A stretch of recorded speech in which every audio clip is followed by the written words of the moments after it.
Assalamualaikum warahmatullahi wabarakatuh. Salam sejahtera untuk kita semua.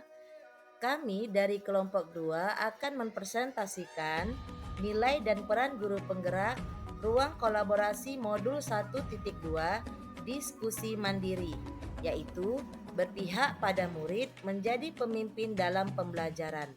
Kelas 10.100 CGP Angkatan 10 Kota Medan. Dengan para pembimbing, yaitu Bapak Elman Lase sebagai fasilitator, Ibu Novita Imelda Pasaribu MPD sebagai pengajar praktik, Ibu Mayolika Marsilam Toruan ST MPD sebagai pengajar praktik. Anggota kelompok 2 yaitu Dewi Kasilubis SPD, Rimelda Girsang STH, Nurmiati Silalahi SPD. Nilai-nilai guru penggerak: 1. Berpihak pada murid. 2. Reflektif. 3. Mandiri. 4. Kolaboratif.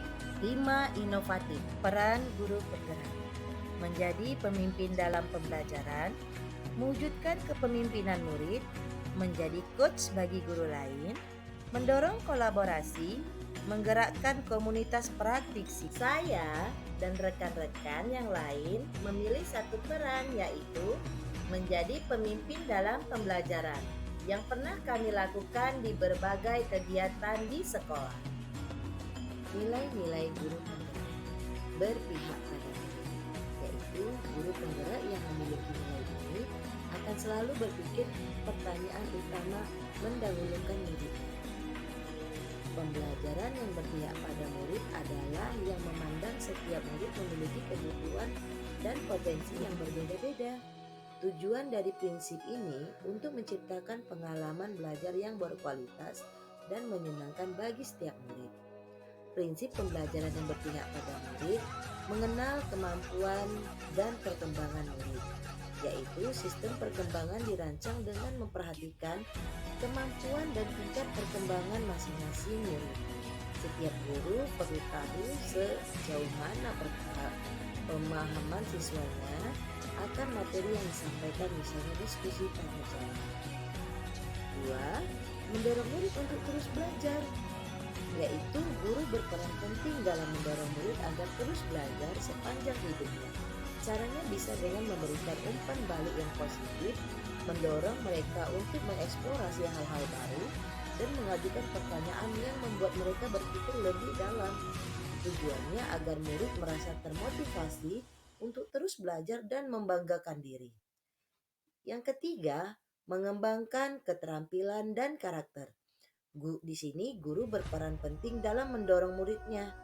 Caranya bisa dengan memberikan umpan balik yang positif, mendorong mereka untuk mengeksplorasi hal-hal baru dan mengajukan pertanyaan yang membuat mereka berpikir lebih dalam.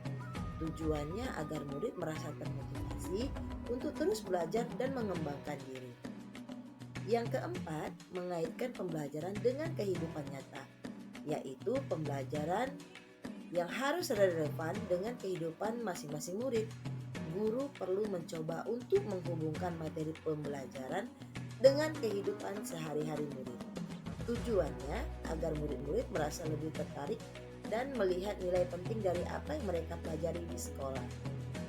Kelima, memikirkan masa depan yang berkelanjutan, yaitu guru harus bisa mengajak siswanya untuk memikirkan masa depan yang berkelanjutan. Cobalah untuk mengajak mereka peduli terhadap lingkungan dan memikirkan bagaimana mereka bisa berkolaborasi atau berkontribusi untuk masa depan yang lebih baik. Dengan membangun kesadaran ini, diharapkan murid dapat menjadi generasi yang peduli dan bertanggung jawab terhadap lingkungan dan masyarakat. Penilaian formatif, tantangan yang sesuai, yang berpihak pada murid. Penilaian formatif, guru secara aktif memantau kemajuan siswa, memberikan umpan balik yang tepat waktu, dan mengubah strategi pengajaran jika diperlukan. Dengan penilaian formatif, siswa dapat melihat di mana mereka berada, mengidentifikasi kekuatan dan kelemahan mereka, serta mengembangkan strategi belajar yang efektif. Tantangan yang sesuai, Guru harus mampu menyesuaikan kurikulum dan aktivitas belajar agar mereka menantang siswa yang lebih mampu dan memberikan dukungan bagi siswa yang membutuhkan bantuan tambahan. Dengan cara ini, siswa merasa terpacu untuk mencapai potensi maksimal mereka. Menentukan tujuan pembelajaran meliputi 3 aspek. Kompetensi yakni kompetensi pengetahuan, keterampilan, dan sikap. Tujuan pembelajaran disusun dengan memperhatikan eviden atau bukti yang dapat diamati dan diukur pada murid, sehingga murid dapat dinyatakan mencapai suatu tujuan pembelajaran. Pengelompokan berdasarkan kebutuhan. Keterlibatan aktif siswa yang berpihak pada murid. Pengelompokan berdasarkan kebutuhan, guru dapat membentuk kelompok-kelompok kecil dengan siswa yang memiliki tingkat pemahaman serupa atau mengadakan kelompok yang berbeda untuk siswa yang membutuhkan bantuan tambahan. Dengan cara ini, siswa dapat belajar dengan orang-orang sebaya mereka dan menerima dukungan yang sesuai. Keterlibatan aktif siswa, guru harus menciptakan lingkungan yang kolaboratif di mana siswa bekerja sama, berkomunikasi, dan berbagi ide. Mereka harus memberikan kesempatan kepada siswa untuk mengemukakan pertanyaan, mengajukan pendapat, dan berpartisipasi dalam pengambilan keputusan terkait pembelajaran. Menentukan kebutuhan belajar murid dapat dilakukan dengan cara penilaian awal. Hal ini membantu menemukan pemahaman awal dan mengidentifikasi area yang perlu diingatkan. Melaksanakan wawancara langsung, komunikasi langsung dengan orang tua, dan melakukan analisis hasil capaian siswa pada waktu sebelumnya. Fleksibilitas, inovatif, kolaboratif yang berpihak pada murid. Fleksibilitas pembelajaran metode berdiferensiasi melibatkan fleksibilitas dalam mengajar dan menilai.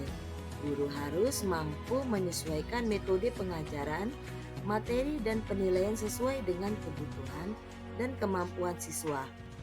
Fleksibilitas ini juga melibatkan penggunaan sumber daya yang beragam, termasuk bahan ajar, teknologi, dan aktivitas belajar.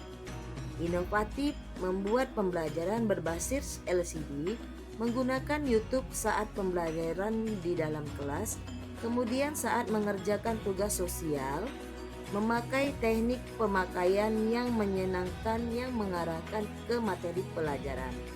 Kolaboratif mengajak siswa berdiskusi dalam hal pembelajaran yang berpihak pada murid. Menentukan strategi dan penilaian yang digunakan. Strategi dan penilaian digunakan untuk mengevaluasi kemajuan dan merancang konten dari pembelajaran. Guru melaksanakan penilaian secara rutin untuk menentukan langkah selanjutnya dalam pembelajaran. Jika siswa tertentu mengalami kemajuan lebih lambat dibanding siswa lainnya, mereka dapat memberikan perhatian individual. Demikian presentasi dari kelompok 2. Dari Medan ke Belawan, sehingga sebentar di Marelan. Bapak Ibu guru hebat yang budiman, kami mohonkan kritik dan saran. Terima kasih, tetap semangat dan terus berkarya. Tergerak, bergerak, dan menggerakkan. Wassalamualaikum.